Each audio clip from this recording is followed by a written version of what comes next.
Hey guys, in this video I'm just going to be talking about Yao for big cubes, my history with Yao for big cubes, and all the variations I've used of Yao for big cubes and why I've settled on the variations I use now, and then at the end of my spiel I will do an example solve. I'll do one example of each of the 4 big cubes, and that will be a nice little video. So to get started I'll talk about my history of Yao with 4x4 and then work my way up. So for starters, Yao on 4x4, that was the first big cube I learned Yao on. It was at some point in 2011. I didn't start by being color neutral. I was always color neutral for 3x3, but for 4x4 I was all iffy about the color scheme, so I took the time to learn it from every angle and was quickly color neutral for Yao on 4x4 that way. The other thing that I initially did with Yao on 4x4 was I did 6-2 edge pairing after cross plus centers instead of 3-2-3, which is, just considered the norm. No one really does something other than that, and if they do, they should switch. And the reason is, with 3-2-3 you have a lot more 2 pairing involved, which is good because 2 pairing is quick and having more of that is a good thing. So there's no point wasting your time doing 6 when, you could be being just as efficient and also quicker with 2 pairing. But anyway, so I eventually switched to 3-2-3, and I also eventually switched from color neutral back to white and yellow. And the reason for that is one day, for some reason, I decided to try doing an average of 12 only. It was either only using white or only using white and yellow. I have a feeling it was only using white. And when I did that, I got a PB average of 12, which, I thought it was ridiculous because, I'm color neutral on 3x3. Therefore, I didn't think it would make a difference, but results are what matter. So from that point, I went to doing white only and then eventually adding yellow on top of that. And I think the reason for that is by having, only 1 or 2 colors that you do, you don't have to think about your color scheme as much. Obviously, you don't have to think about it too much to begin with if you're used to all 6, but for some reason, thinking about it that much less was just, or is just a big factor for me, so that's why I'm not color neutral on big cubes for Yao. I don't know whether or not it's objectively worse, if color neutrality on big cubes for Yao is objectively worse than white and yellow, but I definitely feel like it's worked better for me.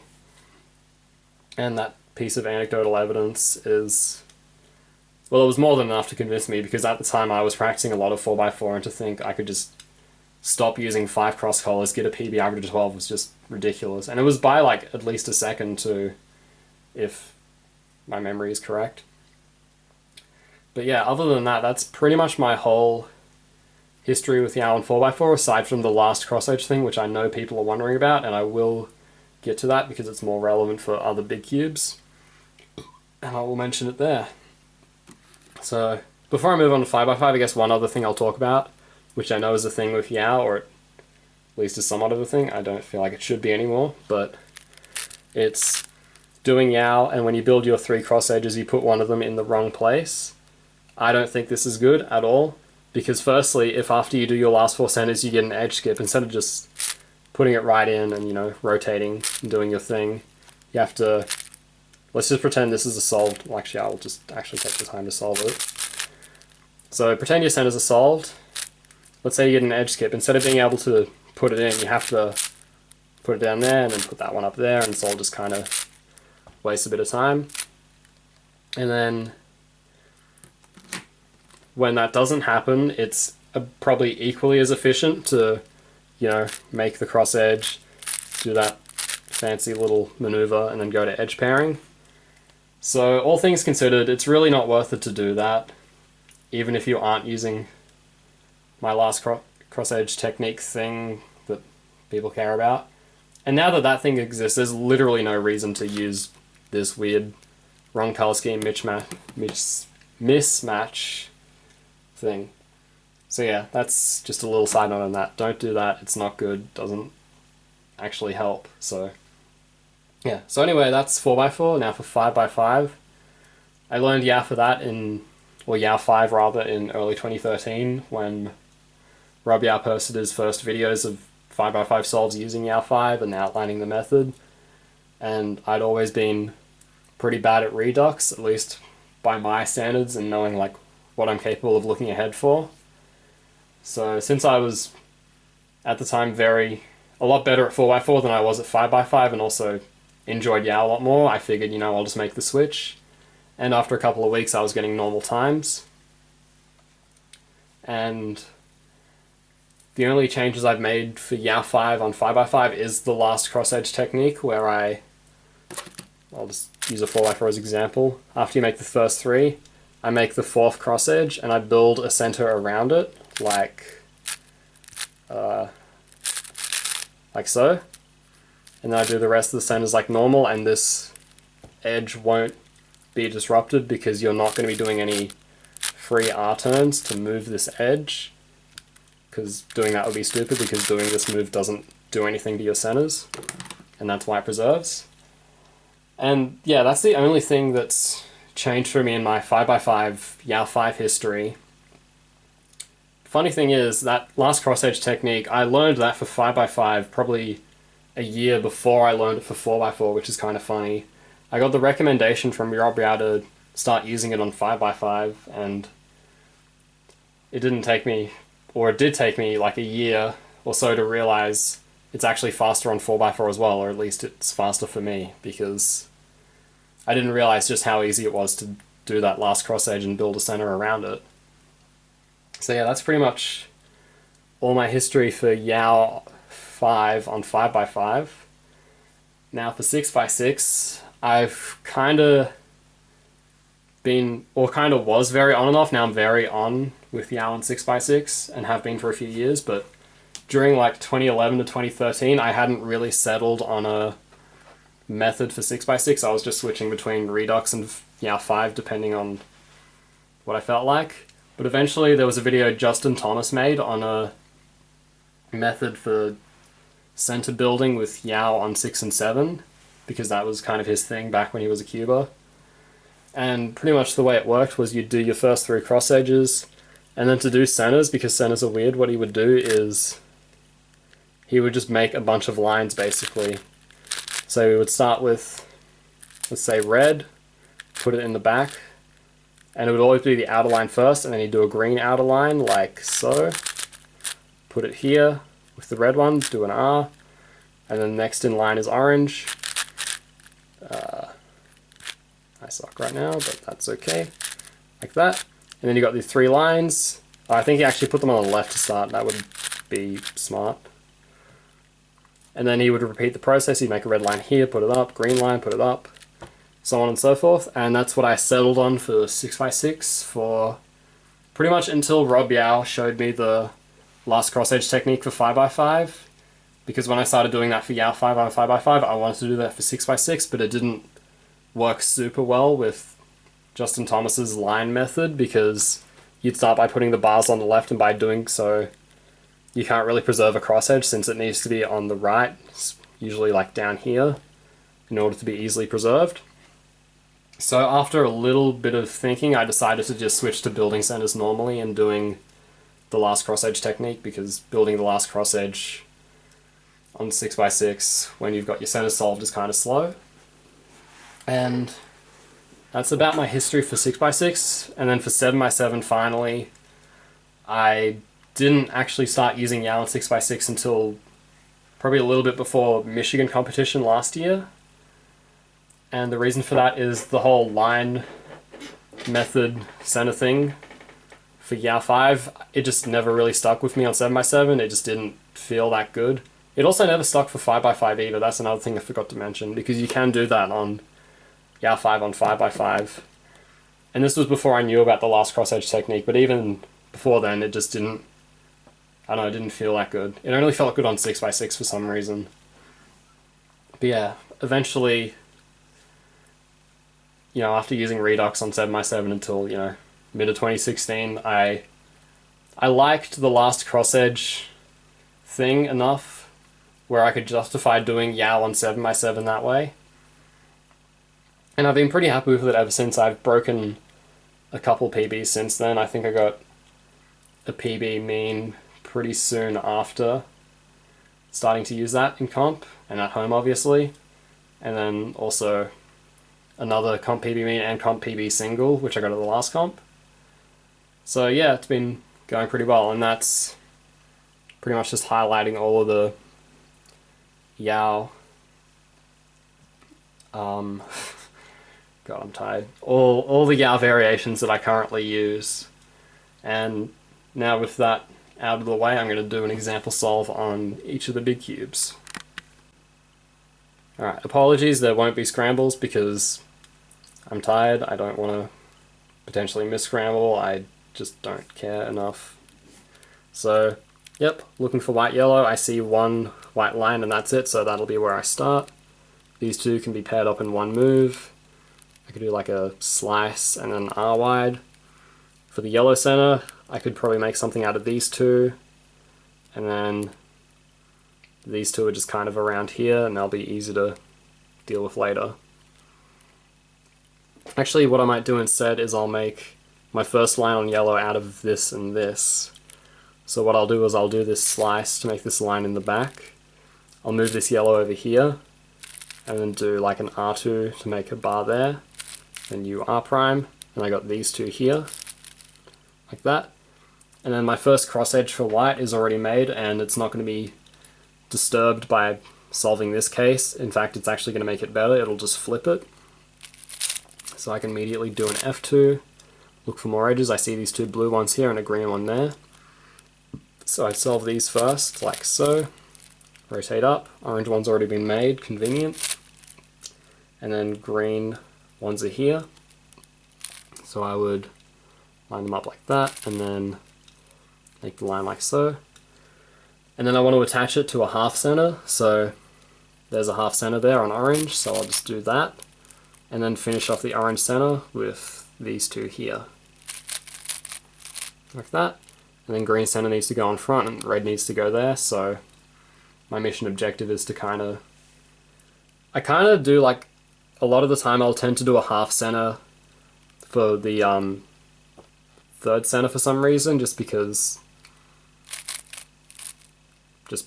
that's really it. I'm not really sure why. But yeah, I see these two here, so I'll do that. Now I have these two kind of half centers like so. And then finish off green on bottom. And then finish off right here. And then cross edge is still preserved because again I haven't done any arm moves because that's stupid. You don't need arm moves to solve centers. Put it in, rotate, start edge pairing. I'll start here with this orange and blue, and the other orange and blue is in the back here, so take it out, put it in the front like so, and now they can be matched up. Next up, orange and green, line them up, put it in the front, and then orange yellow in the back there. And as I slice this way, I take note of what color this edge is, and it's yellow and green, so I know I need to put a yellow and green down here, which is right here, and then I just do two pairings. So I've matched these up. Now I need green and red. Now I need yellow and red,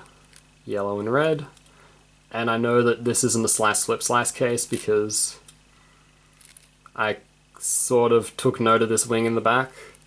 That, and I can also see there's an unsolved edge on top, so I know that I put it in like that. And then finish these two off, the yellow and blue.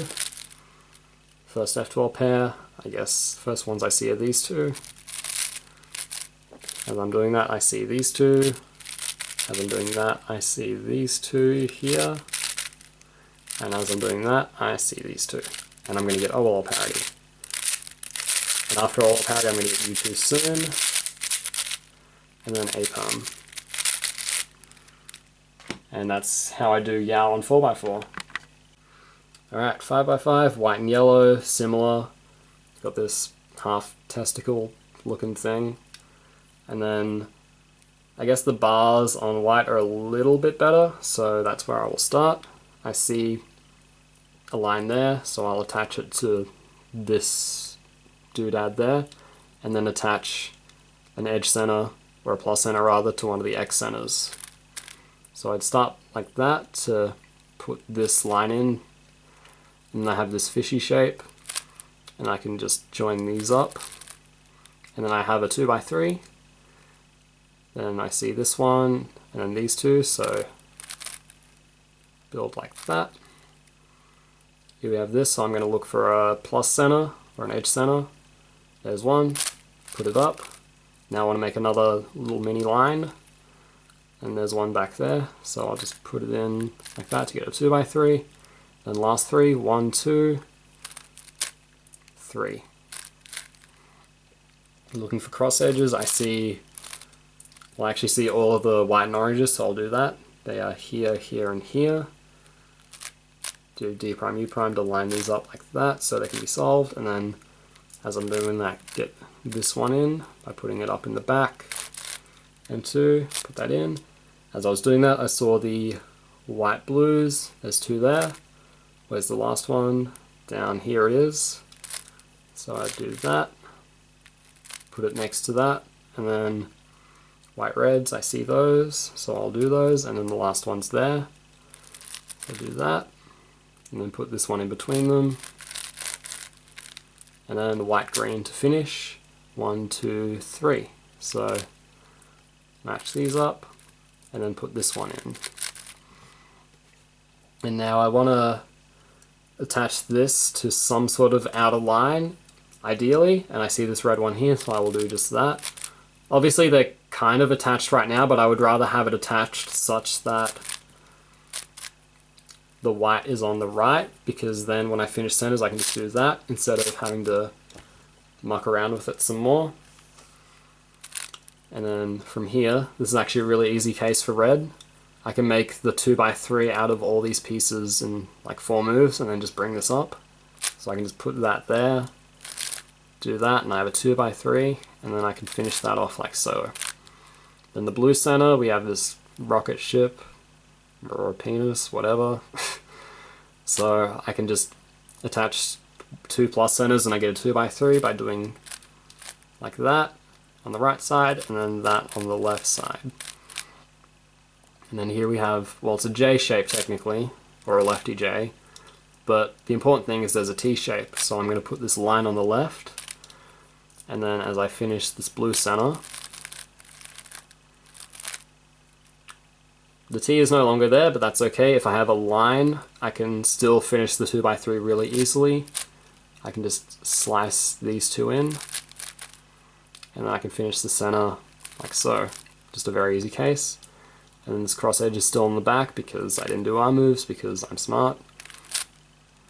And then edge pairing. And then this is probably something I forgot to mention in the introduction video, because I mentioned YAO 5, but I also kind of assumed people knew how YAO 5 edge pairing works, so I will just go over that now real quick. What you want to do is free slice the 4 F2L edges, so the 4 edges that don't have yellow on it. After that you solve 2 F2L pairs, and then from there you freestyle the rest of the edge pairing. So that's how that works. Some people like to do, you know, a minimum of 2 F2L edges during, you know, the first 4 that they make, because you only need to solve 2 pairs. I generally like to build all 4 just because it makes the look ahead for the solving the 2 pairs a bit easier, and it also means I can just filter out yellow and be fine. If I get an edge skip, obviously I'll just go for it, but yeah. So that's how YAO 5 edge pairing works, and that's what we'll be doing here.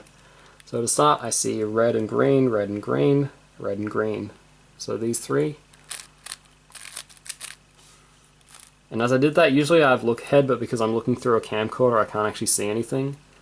But I think rotating here makes sense, and then I can see the red and blues here, so I will start setting those up.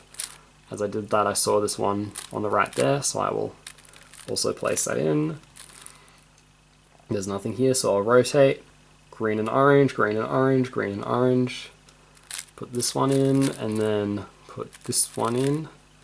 This also lines up the last edge we're going to do, which is the blue and orange. So make that, put this in, and done with that one. And then boom, there's your 4 F2L edges, and then you solve 2 pairs. I see one here, and usually I'd have look ahead, but I don't because camera. There's one here, so build like that. And then just kind of freestyle. So I see a block there, so I'll just finish that. putting that in, and I see this center edge is yellow and blue, so I'll put one of those in to make another pair, and then use this other one to finish it, and then we have a pair here. That goes into finish, and then that's the edges minus OLL parity, and I'll just leave that to the end because, you know, it works. This F12 pair, this F12 pair, and then parity. Then OLL, and PLL. Alright, 6x6. Yeah, there's a bit of a... white's also got some stuff as well. Yeah, I think I'll do white to start for this one. So we almost have a line finished there, and then the start of another line there that looks pretty good. So to finish this line, I'll just attach this X center to that line, like so, and then finish this one off just by looking for stuff. There's an oblique that can go there, and this is probably the best inner X center for this, because actually there is one in the back, but for some reason I thought there might have been two there because of my camera, but whatever. I'll stop blaming my camera, I swear. No, I won't. Anyways, that gets you two lines. I don't really see anything, so I'll just start building stuff in a panicky way. Match these up. That goes with them. And then there's one on top there. Like that. And then I want to try and get stuff off this face because it annoys me having centerpieces on the opposite face of the first one I'm building. But there's going to be one up there anyway. But since I know this line is free, I can just do moves to pair stuff out and also take it out. And then to finish, insert that, there. And then yellow center, really nothing obvious to work with. I usually just kind of go with whatever I see on top, so I know these three I can make into most of a line, so I would probably do something bad like that. And then finish it off. I could be fancy like that, but knowing me, I would just do double sexy thing like that. At this point, I probably want to build an inner bar because starting with two outer ones just means a lot of slash moves later that I could just avoid. So, thing there, attach this, and attach this. Insert. Sure, let's go with these two, match them up. And then these two are lined up nice, so I can just do that. Insert. And then these three all match up pretty well. And then that goes with it. And then insert. And then for cross edges, I see these two white blues on the bottom. There's one back there. Do that to make three, and then the fourth one is there. As I was doing that, I saw some orange ones there. These three are all orange-white.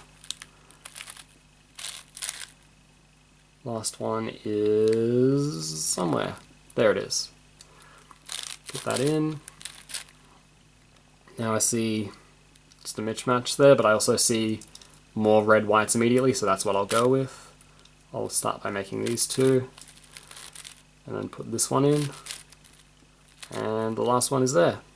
And then I'll put that in, and then put this in the back, and then the last cross edge, I pretty much just have to look for white, so looking at for this one's pretty easy, just pair those two up, and then that one goes in, this one also goes in, and then line. So, got to put a line next to that.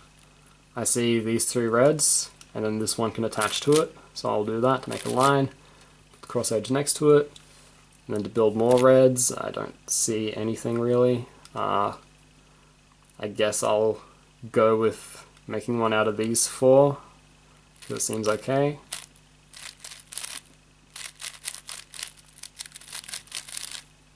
Like that, just kind of doing stuff. These three I can make into most of a line, and I can finish it with this one down there. And then these three can make into most of a line. finish the line with this one. And then blue goes on front, so I'll probably use these two and these two to make something like that. And then I can make a bar out of these two and these two. And I'll just put it next to the left one just to kind of, you know, free it up, make sure I don't have to use too many slices. Make a line out of all of this, so, or most of a line. So I'll probably do that. And then I can see I can, how fancy do I want to be? Let's try and be fancy, why not? So I've made most of this line, but let's just say I see this and I'm like, oh, I want to do this instead, but I don't want to mess this up. So what I'll do is instead of making the line like that, I can do it like that, because I'm fancy. And then insert it down there, doing that. So let's just pretend I'm extra fancy and would actually do this in a real solve, which I wouldn't, but whatever. So I see this here needs to go down there to pair up with that line to finish it. What if I did that, and then before, you know, bringing this up to finish it, I cancelled into solving that, and then before I actually solved it, I cancelled into putting this one in. Man, imagine if I did that in real solves. But anyway, there's an orange line there. I can finish it up with this stuff here. So, well, not finish it up, but I can add another line rather. And then these three here, probably just take it out, put the last oblique next to it, insert. And then this last one I would probably just do 2 commas because it's already set up kind of like that anyway. And then cross edge. And then free slice 4 edges, I see blue and red immediately, so I'll start with that. There's one back there, I can go in, and then there's one up here. After doing that, I see this red-green here, so I'm going to see if I can find another one on top. There is one, so I can hedge that in. And then I see one down here, and then one over here. So I bring that in first, and then flip this. And I don't see much, but I see these 3. So I would, well, I can also see this one back here now, so what I would do is I probably insert this like that, and then get this one in as well, like that. Get 3, and get all 4.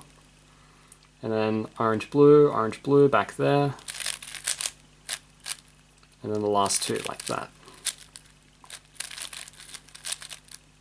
And then put 2 pairs in, so there's one. And the other one I saw was these 2. And then last 4 edges.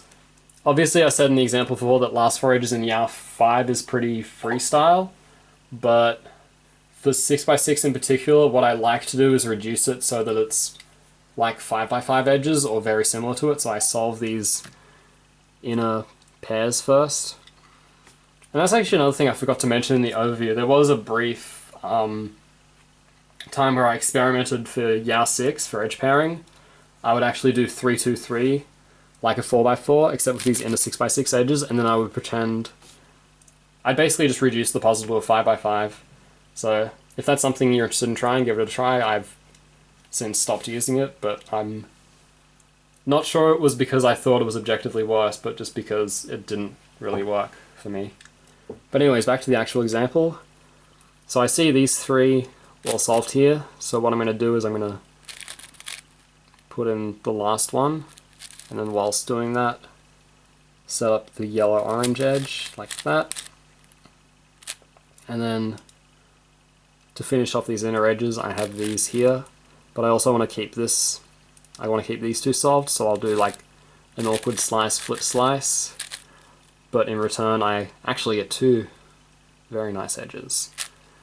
So I'll finish off, so at this point now it pretty much is freestyle, because, I don't know, freestyling 4 5x5 edges in this way just works really well for some reason.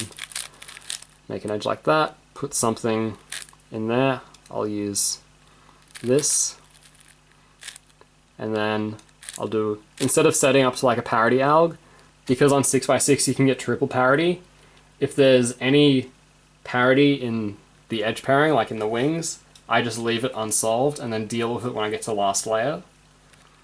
so that I never have to do triple parity. So I'll do slice, flip, slice, and then two F12 pairs. First one's here, and then second one's there.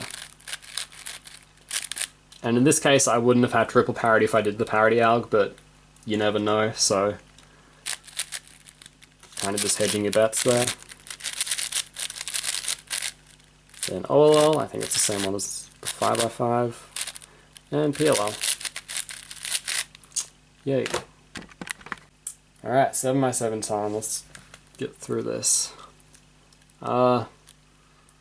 Yeah, white looks good. I'll probably start by just doing an inner 5x5 center, because, I don't know, I just enjoy doing that. It's just fun. And I find it easy because I practice a lot more 5x5 than I do 7x7. So for this particular shape, I know I can set it up to a T by using a plus center, by bringing it in and then doing that. And then I can expand the T by adding another plus center to get the 2x3, last 3, 1, 2, and the third one's up there. And then that. And then to add a little 3 row plus center thingy, what I'm actually going to do is I'm going to put this middle one up here like that, and then do M prime U2M, and then to make another one I see one here and then these two there. I'll put that in, and now I just have to make 2 outer lines. I can make one using these 3 pieces like so, well, to start at least, and then add another one with this, and then the last one is this one. And then put that in, and to make the final one we've got 2 here. You can add one in there like so. You can add this one in as well. Didn't need to do that F2, but whatever. And then the last one, like that. And then yellow center. I see most of this middle line here, so I'm just going to finish it. Give that nice and solid, and then pair these two up. And then we've got the middle line, and then for like a inner line, make something out of this, and then I can throw in the center, a bit like that. And then I'd probably want to preserve this, but realistically I'm just going to be lazy and do that, but let's just try and use our brain for a sec. I'll put this one in instead, because I get the same result, and it sets me up nicely for my next center.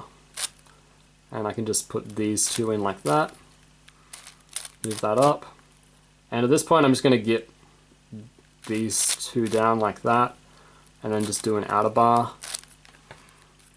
Put that one in, put this one in, put that in. And the reason I just took that corner out earlier immediately was just because I like to avoid having pieces stuck up here as much as possible. I'll put that in between there. I can go with the line like that and then finish it off like so. And then edges. And I think here I'll do yellow just because I already see 3 immediately. And I don't find my color scheme gets thrown off too much by using yellow instead of white. Another orange yellow down there. And the last one is also down here. And then I see some blue, so I see one here, one down there as well, one up here, and one down there. Green, green. You'll notice a lot of this edge pairing for the cross edges is a lot of just, you know, first thing you see, just do it quick. And I think this is generally a good approach to take for the most part, but being completely brain dead is obviously bad because, you know, cubing is largely a mental sport, and it's good to therefore be smart. My English skills are quite bad because I'm tired, but anyway, so there's 2, there's one there, and one there. And then put that in.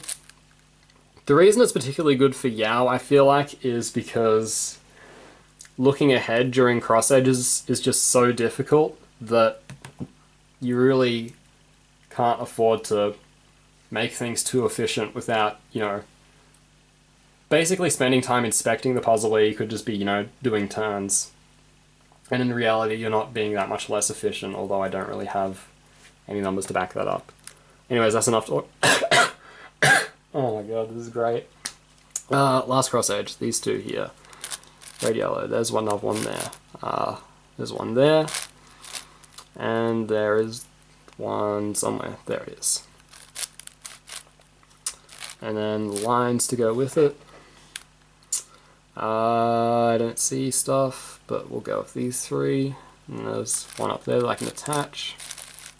I just kind of move this down here to, you know, just kind of quickly get it out of the danger zone or whatever. And I can match this all up by doing that. And then line. Lines. There's a few there. And that. And I can make that most of a line. Finish the line with that. And then time to make the center line, which is a bit trickier. I didn't point out any of that, I apologize. There's one there. Finish the line. That. Can match this with that. This will also match with that. But before I do that, I also see this, which will match as well. Like so. And then this will come up like that. And bring it all down. This can go with, well, I can go with that one to begin, and then probably just span this one. Put this one in as well. And then the last piece is in a weird spot, but that's okay, I'll just do lots of moves. Oh yeah, green goes here now because I chose to yellow. Alright, so I'll make a line out of this. I tend to like to go from left to right for center building on 6 and 7, even though I guess, well actually I guess that is kind of logical, but I don't know, other people like to just kind of freestyle at this point, but I like to, you know, keep things very 2gen because obviously cross edges are in the way. I can make stuff out of that. Actually, I can make better stuff out of this, and we'll pretend I saw that first and then just start doing turns. I can match up with that.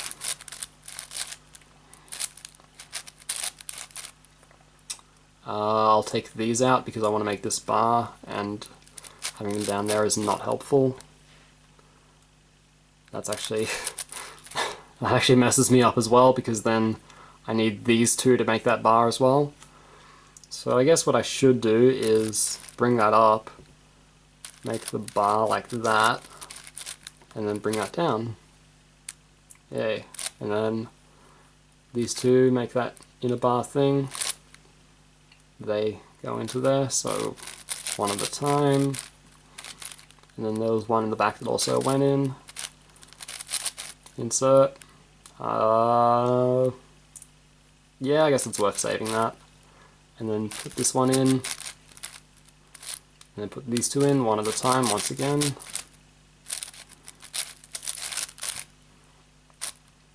That big line is done. I'm wondering if there's a good way to put that big chunk of pieces in. Probably not.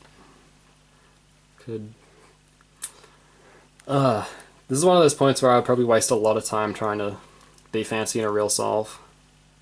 Because when I see like these big blocks, I'm just like, ugh, I just want to do stuff.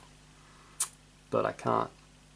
Or well, I can, but I don't know how, because I don't do 7 by 7. So this bar's done, we'll make this bar, put this next to it, put this to complete the bar, and then to make the inner bar, I will line these two up because this little portion is made. And now with these two done, I can line them up and put them in. Once again, this probably wouldn't be as bad as the thing I mentioned before, but when I see blocks, I'm just like, I want to do stuff, but for 7 by 7 it's just so hard. But anyway, I'll put this with that for the inner line. And then, as much as I want to preserve that, I might as well just use the oblique from there to finish like so. Here I would probably finish the right line with these three and then use a comb for those two, like so. And then cross edge, and then edge pairing. First thing I see is blue green, blue orange blue. God. Actually, I changed my mind. First thing I saw was red blue because that's easier. Can make these two. Put that one in. That one can go in as well, and then there it is, hiding in plain sight. And then red green, red green, red green, edge those in. And there's one back here. Green orange, green orange. Oh, the rest are back here. I can get those in like that. Flip this and get the last one. Oh my god. Last one in like that. And then to finish, blue orange.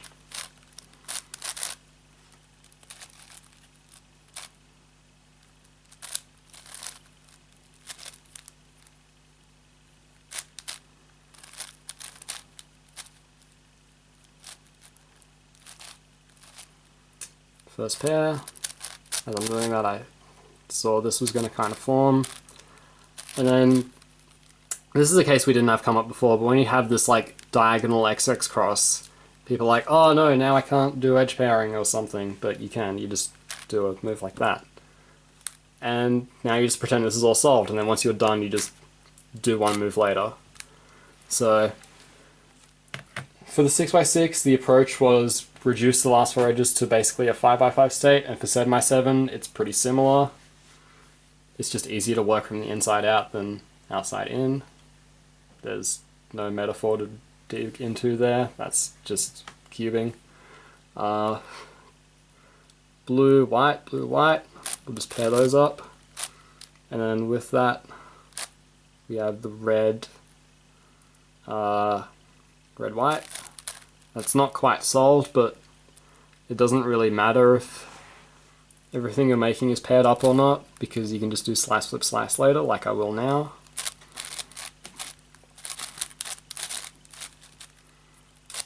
Finish, no, because this is all flips, so what I'm going to do is I'm going to do slice, flip, slice with these two. And then slice, flip, slice with that. And then put that in while putting a green white in there. And then slice, flip, slice to finish, and then have the worst possible OLL parity to finish. 2 F12 pairs, I see these two, and then these two.